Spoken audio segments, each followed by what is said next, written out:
But when you look at that, how do you think it influences our societal dynamics? It makes us slaves, basically. It makes us slaves because we become minions. There's a movie called Minions. I don't know if you've heard of it. I've heard of it. I've not watched it. You know, a minion is just something that is told things and they don't think for themselves. So the format of our religion, the way it is that you have a guy at the front at the pulpit who is supposed to be ordained. And so what they speak has some sort of authority. So because of that, people don't question. They place themselves in the hands of this person. They entrust them as a source of knowledge and wisdom and even blessings.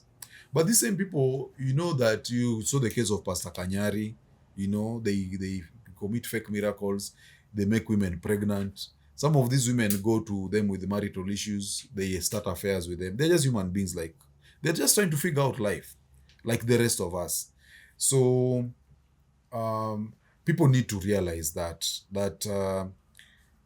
ignorance does not empower you in any way. You need to take your time and understand these things. Whichever road it leads you, it doesn't matter, but have some understanding. Don't just surrender your whole brains and beliefs to somebody that whose origins and source and motivations you don't even understand. Yeah, so that marks the end of the first part of this conversation. And be sure to join us again as we continue with the second part, because there is quite so much to an archive from this amazing author. But what have you picked from today's show? What is it that has stood out for you looking at him being able to write 14 books so far? And he's still writing and he's still building. What is it that has nudged you? What is it that has tickled you? What is it that you found so profound that you've thought about but never actually actualized until this conversation? Feel free to share with us that on the comment section.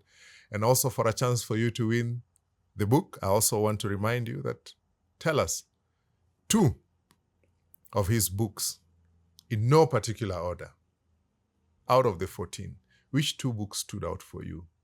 And what was the book about? Or what were the books about? And we are going to be giving Jacob Aliet's Unplugged.